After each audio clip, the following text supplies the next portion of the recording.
వి gold trusted gold buyers మీరు తాకట్టు పెట్టిన బంగారాన్ని విడిపించి ఈ రోజు ఉన్న మార్కెట్ ధరకు కొనబడను.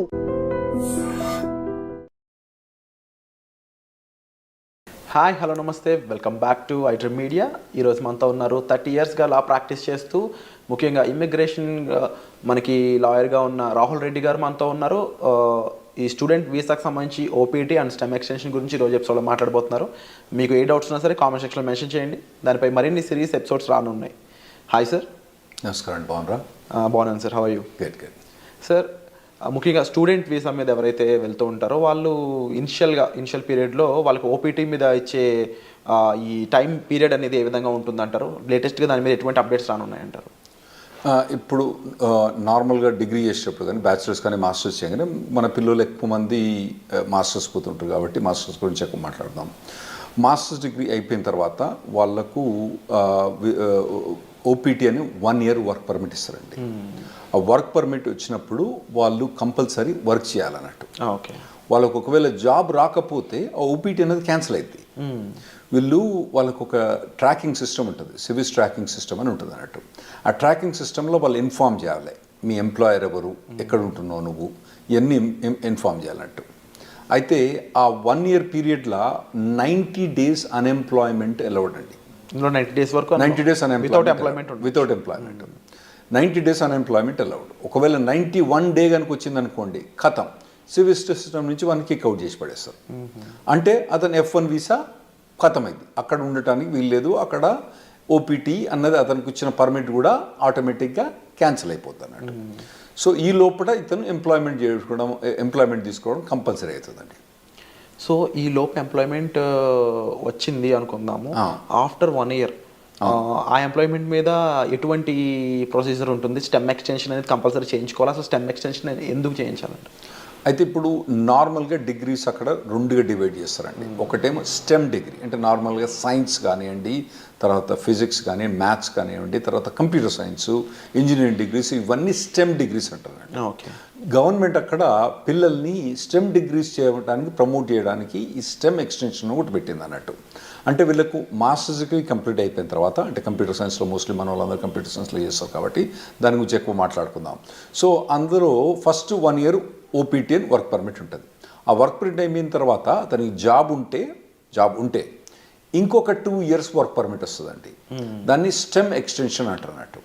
ఆ స్టెమ్ ఎక్స్టెన్షన్లో కూడా 90 days అన్ఎంప్లాయ్మెంట్ అలౌడ్ అక్కడ, అందులో కూడా. అయితే రెండిట్లో కలిపి 150 రోజులే. అంటే ఎక్కడో ఒక దగ్గర తగ్గించుకోవాలన్నట్టు. ఇక్కడ 90 days, అక్కడ 90 days బ్యాక్స్, ఓవరాల్గా 150 days దాటకూడదు అన్నట్టు. స్టెమ్ ఎక్స్టెన్షన్లో కూడా జాబ్ కంపల్సరీ ఉండాలి, జాబ్ కంపల్సరీ చేయాలి. అంటే ఈ 180 days పక్కన పెడితే యాక్చువల్లీ 150 90 + 90 కాదు, అక్కడ ఇక్కడ 60 ఇవ్వాలన్నా అక్కడ 70 ఎక్కడో కంట్రోల్ చేసి పెట్టాలన్నట్టు. సో ఇన్ కేస్ ఈ స్టెమ్ ఎక్స్టెన్షన్ కన్నా ముందు తనకి జాబ్ పోయినట్లయితే ఓపీటీ టైంలో ఇంకా స్టెమ్ ఎక్స్టెన్షన్ కూడా ఉండదు అంటారు. ఒకవేళ స్టెమ్ ఎక్స్టెన్షన్ చేసే టైంలో ఓకే, మీకు మొదలే స్టెమ్ ఎక్స్టెన్షన్ ఓపీటీ అయిపోక ముందే మీకు 3 months ముందే స్టెమ్ ఎక్స్టెన్షన్ ఫైల్ చేసుకోవచ్చు. ఒకవేళ స్టెమ్ ఎక్స్టెన్షన్ ఫైల్ చేసుకునే తప్పుడు ఒకవేళ జాబ్ లేదనుకోండి, ఇక మనని గోవిందా, అతనికి మాత్రం ఆ స్టెమ్ ఎక్స్టెన్షన్ రాదు. కంపల్సరీ అప్పుడు జాబ్ ఉండాలి. సో కంపల్సరీ ఓపీటీ టైంలో జాబ్ ఉండాలి అండ్ అది ఎక్స్టెన్షన్ టైంలో కంపల్సరీ జాబ్ ఉండాలి. ఓపీటీ మొదలైనప్పుడు ఉండనక్కర్లేదు, ఓపీటీ ఎండ్ అయ్యేటప్పుడు మాత్రం కంపల్సరీ ఉండాలి. లేకపోతే మనోడు గోవిందా అవుతాడు, స్టెమ్ ఎక్స్టెన్షన్ రాదు. సో ఓవరాల్గా how long they can stay? 3 years time duration proper stay చేయొచ్చు? అవునండి, 3 years. అంటే 2 years ఏమో వీళ్ళు మాస్టర్స్ చేస్తారు. టిపికల్గా 1.5 year. వీళ్ళు మన వాళ్ళు పోయేది ఆగస్టు పోయిన తర్వాత మే జూన్ కల్లా గ్రాడ్యుయేట్ అవుతారు నెక్స్ట్ ఇయర్కు. అంటే 1.5 2 years వీళ్ళు గ్రాడ్యుయేట్ అయిపోయిన తర్వాత మళ్ళీ వీళ్ళకు 3 years. ఫస్ట్ ఓపీటీ 1 year, తర్వాత స్టెమ్ ఎక్స్టెన్షన్ 2 years. ఈ 3 years పర్మిట్ ఉంటుంది, వర్క్ పర్మిట్. ఈ లోపల కనుక మనోడు లాటరీ, H1B లాటరీ మీకు తెలుసు కదా, మార్చ్లో 80,000 members H1B లాటరీ చేస్తారు కదా. అప్పుడు చేసినప్పుడు ఇతను ఎంప్లాయర్ H1B లాటరీ చేస్తే H1B వచ్చేస్తేనేమో ఖతం అన్నట్టు. ఓపీటీ స్టెమ్ ఎక్స్టెన్షన్ ఈ అబ్బాయికి అవసరం లేదు, H1B మూవ్ అవుతాడు అన్నట్టు. ఒకవేళ అప్పుడు కూడా రాకపోతే ఇక మళ్ళా వేరే వీసా పోవడం కానీ లేదంటే వెనకకు రావడం కానీ అవసరం పడుతుందండి వీళ్ళకు. ఈ ఓపీటీ స్టెమ్ ఓపీటీ రెండు సిమిలర్ అనిపిస్తుంది సార్, డిఫరెన్సెస్ ఏం లేవా ఈ రెండిట్లో? చాలా డిఫరెన్స్ ఉందండి. ఓపీటీ స్టెమ్ ఎక్స్టెన్షన్ చాలా డిఫరెన్స్ ఉంది. ఓపీటీ పీరియడ్లో వాలంటరీ ఎంప్లాయ్మెంట్ అలౌడ్, అంటే internship, unpaid internship allowed. Okay. అంటే ఏదైనా కంపెనీ ద్వారా కానీ ఏదైనా ట్రైనింగ్ ఇస్తాననుకోండి, ఈ అబ్బాయి కనుక అక్కడికి పోయి, అబ్బాయి కానీ అమ్మాయి కనుక అక్కడికి పోయి వాళ్ళు ట్రైనింగ్ తీసుకుంటే పని చేయకున్నా కూడా ట్రైనింగ్ తీసుకున్నందుకు దానికి డబ్బులు ఇవ్వరు. ఎందుకంటే ట్రైనింగ్ ఇచ్చేది ఎక్కువ, డబ్బులు ఎందుకు ఇస్తాడు? ఇవ్వడు కదా. ఇవ్వనప్పుడు కూడా ఇతను ఓపీటీ పీరియడ్లో అక్కడ ట్రైనింగ్ తీసుకుంటే అది ఎంప్లాయ్మెంట్ కింద కౌంట్ అవుతుందండి. ఓకే. అదే స్టెమ్ ఎక్స్టెన్షన్కి వచ్చేటప్పుడు కంపల్సరీ పెయిడ్ ఎంప్లాయ్మెంట్ అన్నది అవసరం. ఓపీటీ పీరియడ్లో ఏమో voluntary or unpaid internship allowed, paid allowed, unpaid allowed. కానీ స్టెమ్ ఎక్స్టెన్షన్కి వచ్చేవాడు కంపల్సరీ పెయిడ్ అలౌడ్ అని, కంపల్సరీ పెయిడ్ ఉండాలి. పెయిడ్ లేకపోతే మనోడు బయటపడాల్సి వస్తుంది అన్నట్టు. ఈ అన్ఎంప్లాయ్మెంట్ రూల్ అనేది ఎలా వర్కౌట్ అవుతుంది ఓపీటీలో కానీ స్టెమ్ ఓపీటీలో కానీ? రైట్. ఇప్పుడు ఓపీటీ ఉన్నప్పుడు నేను చెప్పాను కదండి 90 days. ఓకే, 90 daysలో అంటే ఇతను కనుక ఒక 30 days కనుక సేవ్ చేసుకుంటే మళ్ళీ నెక్స్ట్లో కూడా 90 వాడుకోవచ్చు. అంటే ఇక్కడ 60 వాడుకొని మళ్ళీ నెక్స్ట్ 90 వాడుకుంటే బెటర్.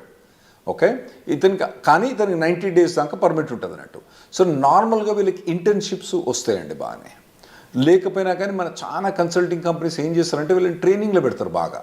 అంటే పర్టికులర్గా ఏదైనా పర్టికులర్ టెక్నాలజీ ఉందనుకోండి, ఇప్పుడు ఏఐ అనేది బాగా హాట్ టెక్నాలజీ. ఈ పోరగాళ్ళు ఏం చేస్తారు, ఈ పోరగాళ్ళని తీసుకొని మొత్తం అందరినీ మంచిగా ఒక ట్రైనింగ్ ఇప్పించేసి వాళ్ళకి బాగా పర్టికులర్ దాని మీద ట్రైనింగ్ ఇచ్చి ప్లేస్ చేస్తారు. అంటే ఎంప్లాయర్ కూడా లాభం ఉంటుంది, ఎందుకంటే వీళ్ళు ప్లేస్ చేసినప్పుడు వాళ్ళకి వచ్చే డబ్బులలో వాళ్ళ కమిషన్ ఉంటుంది కదా, అది బాగానే వాళ్ళకు ఉంటుంది కాబట్టి అట్లా చాలా. సో ఓపీటీ పీరియడ్ అన్నప్పుడు నార్మల్గా అయితే మన వాళ్ళు ఎవరికి కూడా ఇబ్బంది ఉండకూడదండి. ట్రైనింగ్ బాగానే ఇస్తారు, ట్రైనింగ్ బాగానే ఇచ్చే కంపెనీలు ఉన్నాయి, వీళ్ళు తీసుకునే కంపెనీ. స్టెమ్ ఎక్స్టెన్షన్కి వచ్చేటప్పుడు మాత్రం ఇబ్బంది అయింది. ఎందుకంటే స్టెమ్ ఎక్స్టెన్షన్ మీద ఉన్నప్పుడు పేమెంట్ అన్నది, పెయిడ్ జాబ్ అన్నది ఉండాలి కదా. అప్పుడు పెయిడ్ జాబ్ ఇంకా లేకపోతే మాత్రం మన వాళ్ళకి ఇబ్బంది అవుతుందండి అప్పుడు. సో ఓపీటీలో టైంలో అన్ఎంప్లాయ్మెంట్ అనేది ఉండకూడదు, అట్లీస్ట్ ఇంటర్న్గానే పనిచేసి ఉండాలి. రైట్. లేకపోతే కంపల్సరీ వెనక్కి రావాల్సిందే తప్ప. రైట్, కంపల్సరీ వెనక్కి రావాల్సిందే. సో ఈ టైంలో అంటే స్టెమ్లో కానీ ఓపీటీ టైంలో కానీ జాబ్ లేకుండా ఉన్న పర్సన్ లీగల్గా స్టే చేయడానికి ఏమైనా ఆప్షన్స్ ఉన్నాయి? అంటే నేను చెప్పినా కదండి, మొత్తం టోటల్గా 150 days అలౌడ్. ఫస్ట్ దాంట్లో 90 చేస్తే నెక్స్ట్ 60, ఫస్ట్ దాంట్లో 60 చేస్తే నెక్స్ట్ 90. ఏ దాంట్లో కూడా 90 కన్నా ఎక్కువ చేయరాదు అన్నట్టు. అంత మటుకు అన్ఎంప్లాయ్మెంట్ అలౌడ్. ఫస్ట్ ఓపీటీ పీరియడ్లో మీకు stem voluntary unpaid internship allowed, stem extension allowed కాదు. సో మీరు అన్నది కరెక్ట్. ఒకవేళ కనుక ఆ 150 days కూడా క్రాస్ అయితే అతను లీగల్ స్టేటస్ పోద్ది. ఇవన్నీ ఇన్ఫర్మేషన్ ట్రాకింగ్ ఎక్కడ ఉంటుంది అంటే సివిల్ సిస్టంలో ట్రాకింగ్ ఉంటుంది అన్నట్టు. వాళ్ళు ట్రాక్ చేస్తూ ఉంటారు అన్నట్టు. ఇవన్నీ వీళ్ళు చెప్పాలి, పిల్లలు పోయి వాలంటీర్గా నాకు జాబ్ పోయింది పోలేదని. అందులో కూడా ఇన్వెస్టిగేషన్స్ అవుతా ఉంటాయి అప్పుడప్పుడు.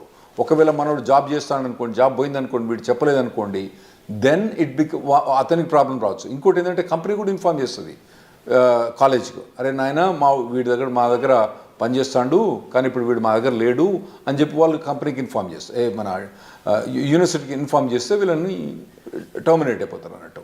సో ఆ పీరియడ్లో ఎంప్లాయ్మెంట్ అనేది చాలా అవసరం అండి. అయితే ఈ స్టెమ్ ఎక్స్టెన్షన్లో 40 hours జాబ్ అవసరం లేదు, 25-30 hours జాబ్ కూడా చేసుకోవచ్చు. ఒకవేళ కనుక అతనికి తక్కువ జాబ్ ఏదైనా దొరికిందనుకోండి, తక్కువ టైంలో దొరికిందనుకోండి, స్టెమ్ ఎక్స్టెన్షన్లో ఆ 25 hours 30 hours కూడా చేసుకోవచ్చు అన్నట్టు. ఇది స్టెమ్ ఎక్స్టెన్షన్. ఫస్ట్ 1 year కాదు, తర్వాత నెక్స్ట్ 2 yearsలో. ఓపీటీలో ఇన్ కేస్ ఈ ఫ్రీ జాబే ఉంది ఇంకా, అవును, నెక్స్ట్ స్టెమ్ ఎక్స్టెన్షన్ ముందు కూడా ఫ్రీ జాబే ఉంది అంటే ఓపీటీ నుంచి స్టెమ్ ఎక్స్టెన్షన్ పోయేటప్పుడు ఆ స్టెమ్ ఎక్స్టెన్షన్ జాబ్ అనేది కంపల్సరీ పెయిడ్ జాబ్ ఉండాలి. లేకపోతే యుఎస్సిఎస్ పర్మిషన్ ఇవ్వదు, స్టెమ్ ఎక్స్టెన్షన్ ఇవ్వదు. సో లీగల్గా వీళ్ళు ఎలాంటి అప్లై చేయొచ్చు? ఫర్ ఎగ్జాంపుల్ అప్పటికి జాబ్ ఫైండ్ అవుట్ చేయకపోతే లీగల్గా ఇంకేం చేయలేరు అంటారా? అవునండి. స్టెమ్ ఎక్స్టెన్షన్ అప్పుడు కనుక ఒకవేళ కనుక ఫస్ట్ 1 yearలోనేమో వీళ్ళకి ఇంటర్న్షిప్ జాబ్స్ ట్రైనింగ్స్ బాగానే ఉంటుంది. ఆ తర్వాత కనుక వీళ్ళకు ఒకవేళ కనుక పెయిడ్ జాబ్స్ కనుక దొరకకపోతే ఖతం. సో వీసా చేంజ్ అవ్వడం లాంటి ప్రొసీజర్ ఏమైనా ఫాలో అవ్వచ్చు? అవునండి. అప్పుడు వాళ్ళు B2కు చేంజ్ ఆఫ్ స్టేటస్ ఫాలో కావచ్చు, లేదంటే మళ్ళీ కాలేజ్ పోయి ఇంకో మాస్టర్స్ డిగ్రీ చేయొచ్చు, మళ్ళీ లేదంటే డాక్టరేట్ డిగ్రీ చేయొచ్చు, లేదంటే వాళ్ళకు ఒకవేళ H4 ఆప్షన్ ఉంటే H4 చేయొచ్చు, లేదా ఇండియాకి రావాలన్నా ఇండియాకి రావచ్చు, లేదా కెనడాకి పోవన్నా కెనడాకి పోవచ్చు. సో అప్పుడప్పుడు మన వాళ్ళు జనాలు వచ్చి చెప్తా అంటారు, నేను 2 మాస్టర్స్ డిగ్రీ చేసిన 3 మాస్టర్స్ డిగ్రీ చేసిన అంటారు. వీళ్ళు ఏంది అక్కడ 2 మాస్టర్స్ డిగ్రీ చేసింది ఎందుకు, ఆడ పోయి వాళ్ళు ఏదో మాస్టర్స్ డిగ్రీ ఇంకో మాస్టర్ డిగ్రీ ఉంటే వాల్యుయేషన్ అని కాదు. 90% ఆఫ్ ద మెంబర్స్ ఏమవుతారంటే వాళ్ళు అక్కడ ఉండటానికి వేరే మాస్టర్స్ డిగ్రీ చేస్తారు. అది ఇంకోటి మీరు అడగొచ్చు ఏంటంటే, మరి ఇంకో మాస్టర్స్ డిగ్రీ చేస్తే మళ్ళీ 3 ఏళ్ళు పర్మిట్ వస్తుందా? గ్రేస్ పీరియడ్స్ ఎలా ఉంటాయి అసలు? ఒక లెవెల్ ఆఫ్ డిగ్రీకి ఒక ఓపీటీ, ఒక స్టెమ్ ఎక్స్టెన్షన్, ఇంకో లెవెల్ ఆఫ్ డిగ్రీకి ఒక ఓపీటీ, ఒక స్టెమ్ ఎక్స్టెన్షన్. అంటే బ్యాచిలర్స్ డిగ్రీకి ఓపీటీ స్టెమ్ ఎక్స్టెన్షన్ ఉంటుంది, మాస్టర్స్ డిగ్రీకి ఓపీటీ స్టెమ్ ఎక్స్టెన్షన్ ఉంటుంది, మళ్ళీ డాక్టరేట్ డిగ్రీ ఉంటుంది. మనోళ్ళు చాలా మంది పోయేది మాస్టర్స్ డిగ్రీకి, కాబట్టి వాళ్ళు మాస్టర్స్ డిగ్రీ చేసినప్పుడు ఒక ఓపీటీ, ఒకటి స్టెమ్ ఎక్స్టెన్షన్, అంటే 3 ఏళ్ళు వర్క్ పర్మిట్ ఉంటుంది.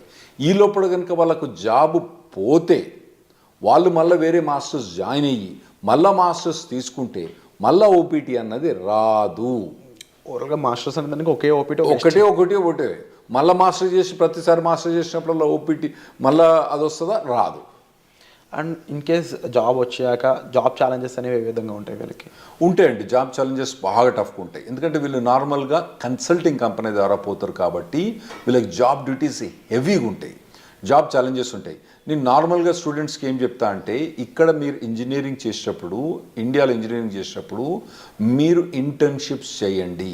వేరే కంపెనీస్లలో, సాఫ్ట్వేర్ కంపెనీస్లో ఇంటర్న్షిప్ చేయండి. ఇక్కడ నాకు తెలిసి ఇక్కడ చాలా software companies they are ready to take ఈ ఇంటర్న్స్ తీసుకుంటాను రెడీ ఉంటారండి. ఇంటర్న్షిప్ చేయండి, తర్వాత పర్టికులర్గా ఏ సాఫ్ట్వేర్ మీద కానీ ట్రైనింగ్ చేయండి, మోడల్ ప్రాజెక్ట్స్ చేయండి. ఇటువంటివన్నీ మీరు ఫస్ట్ ఇయర్ నుంచి చేసుకుంటే రావాలన్నట్టు. అంటే ఎలాంటి ఇండస్ట్రీస్ మోస్ట్లీ ఓపీటీని స్టెమ్ని ఎక్కువ రిక్రూట్ చేసుకుంటాయంట? ఇప్పుడు అంటే మన వాళ్ళందరూ ఐటీలో పోతుండ్రు కాబట్టి ఐటీ ఇండస్ట్రీ గురించే మనకు ఎక్కువ ఉంటాయి. అంటే వేరే ఇండస్ట్రీ అంత మెచ్యూర్ కాలే. ఇప్పుడు వేరే మెకానికల్ ఇంజనీర్ కానీ, సివిల్ ఇంజనీర్ కానీ వీళ్ళకి పోతే వీళ్ళకు ఓపీటీ మీద జాబ్ కానీ, మెకానికల్ ఇంజనీర్ వాటి మీద ఓపీటీ స్టెమిషన్ చాలా కష్టమైంది అబ్బాయిలకు వాళ్ళకు.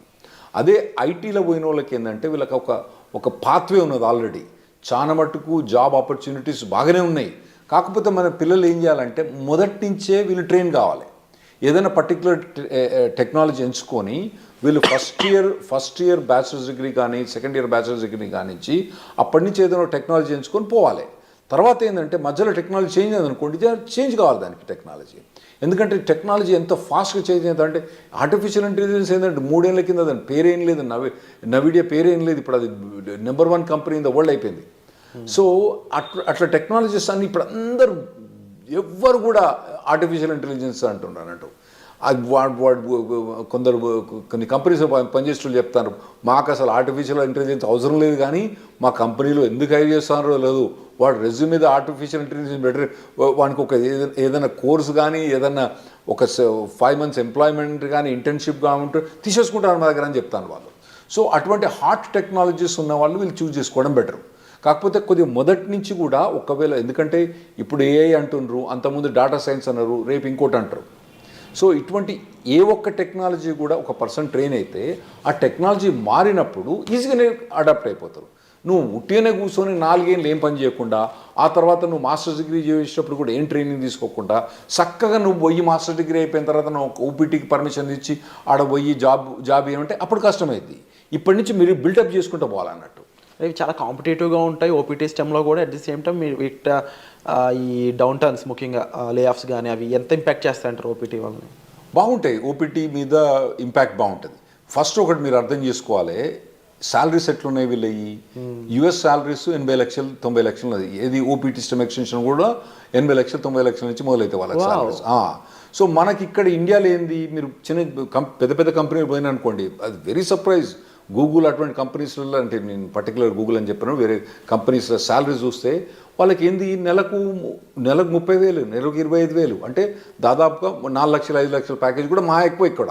ఏది ఎంట్రీ లెవెల్లకు అక్కడ 80 లక్షల నుంచి 90 లక్షల దాకా ప్యాకేజ్ ఉంది అక్కడ. అయితే అట్లా ప్యాకేజ్ ఉన్నప్పుడు ఇక్కడ వీనికేమో 5 లక్షలు వస్తా అంటే నీకు ఆడేమో 80 లక్షలు ఇస్తాను అంటే నీ పెర్ఫార్మెన్స్ ఎట్లా ఉండాలి? You have to be at least 10 times better than the guy who's working here. నువ్వు ఉన్నావా లేదా 10 times? లేనప్పుడు నువ్వు షార్ప్నెస్ స్కిల్ చేసుకోవాలి. నువ్వు అట్లా ఆలోచించాలి. ఇక్కడ వచ్చినానికేమో 5 లక్షలు, నీకేమో 80 లక్షలు, అంటే నీది కనీసం 10 రెట్లు ఎక్కువ ఉండాలి నీ పెర్ఫార్మెన్స్. అంటే 10 రెట్లు ఎక్కువ ఉండాలంటే నువ్వు షార్ప్ అని చేసుకోవాలి. Unit be fit for it. అక్కడ పోయి నేను మాస్టర్స్ అయిపోయిన తర్వాత అప్పుడు నేను నేర్చుకుంటా అంటే ఇప్పుడున్న పరిస్థితిలో మాత్రం నడవదు. 100% కరెక్ట్ సార్, డెఫినెట్లీ మీరు చెప్పిన విషయాలన్నీ కూడా. అండ్ ముఖ్యంగా ఓపీటీ స్టెమ్లో స్టూడెంట్ సిచ్యువేషన్ ఏ విధంగా ఉంటుంది, టైం పీరియడ్ ఎలా ఉంటుంది, గ్రేస్ పీరియడ్స్ అండ్ రాకపోతే ఏంటి పరిస్థితి, ఈ విషయాలన్నీ విన్నారు కదా. అలాగే H1B లాటరీ పరిస్థితుల్లోనూ ఆఫ్టర్ జాబ్ వచ్చాక లైక్లీ ఎఫెక్ట్స్ ఏమేమి ఉంటాయి అనేవి వచ్చే ఎపిసోడ్లో చూద్దాం. So stay tune. Thank you so much for information. Thanks.